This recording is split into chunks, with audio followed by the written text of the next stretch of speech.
25 जुलाई की रात सुरेंद्र कुमार अपनी 20 साल की बेटी यश्री सिंधी के मिसिंग रिपोर्ट दर्ज कराने उरण पुलिस स्टेशन पहुंचते हैं। सुरेंद्र कुमार पुलिस को बताते हैं कि उनकी बेटी बेलापुर में डेटा एनालिसिस की जॉब करती है और वो हर दिन की तरह 25 जुलाई को भी ऑफिस के लिए घर से निकली थी, लेकिन उस दिन हाफ डे लेकर घर वापस आ गई और फिर अपने दोस्तों से मिलने के लिए बोलकर अपने घर से फिर वापस चली गई। जब देर रात तक वो घर पे नहीं लौटी तो उसके पापा ने उसे कॉल किया, लेकिन उसका फोन स्विच ऑफ आ रहा था। जिस नंबर से आप संपर्क करना चाहते हैं वह अभी स्विच ऑफ है। बढ़ती चिंता के साथ उन्होंने यश्री के दोस्तों से भी पूछा, लेकिन हैरानी की बात ये थी कि यश्री उस दिन अपने दोस्तों से नहीं मिली थी। यश्री के माँ बाप की धड़कन अनहोनी की आशंका से बढ़ गई थी, क्योंकि ऐसा पहली बार हुआ था। इसके पहले यश्री जब भी लेट होती फोन करके घर पे इन्फॉर्म कर देती थी।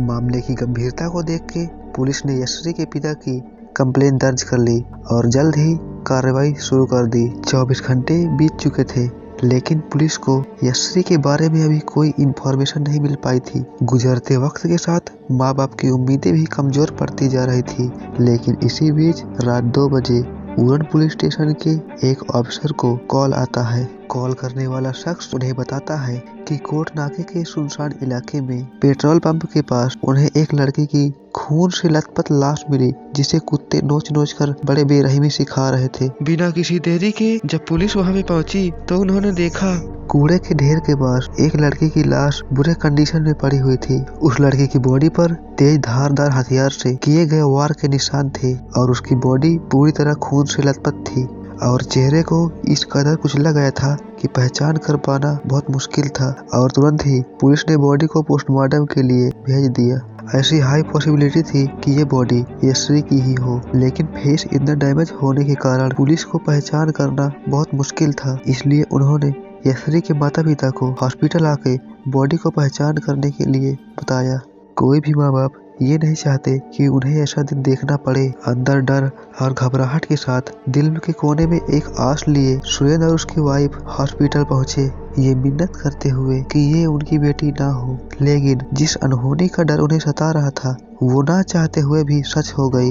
डेड बॉडी पर फटे हुए कपड़े और कुछ एसेसरीज से ये साबित हो गई कि ये बॉडी यश्री की ही है। 25 जुलाई के दिन उन्होंने जिस बेटी को घर से जाते हुए देखा था वो उनके सामने बेजान पड़ी हुई थी। ऐसे केसेस में एक माता पिता के लिए अपने बच्चों का खोना ही दर्दनाक नहीं होता, और ये ख्याल उन्हें और भी ज्यादा तकलीफ दे जाता है कि उनका बच्चा अपने आखिरी समय में कितने दर्द से गुजरा होगा। और इस केस में आई पोस्टमार्टम की रिपोर्ट यश्री के माता पिता को जिंदगी भर के लिए दर्द दे गई। पोस्टमार्टम की रिपोर्ट को पढ़ने के बाद उनके माता पिता को और भी ज्यादा तकलीफ तब हुई जब उन्हें पता चला कि उनकी बेटी के पूरे शरीर में, यहाँ तक कि उसके प्राइवेट पार्ट में भी चाकू से कई बार हमला किया गया था। और जब कातिल का मन इतने से नहीं भरा तो उसने उसके चेहरे को भी पत्थर से कुचल दिया। अक्सर किसी अपराध में पास्ट की किसी न किसी घटना का कोई न कोई कनेक्शन होता ही है। इसलिए पुलिस ने यश्री के पेरेंट्स से पूछा, क्या यश्री की किसी से अनबन या कोई दुश्मनी थी? हाल फिलहाल ऐसा कुछ भी नहीं हुआ था,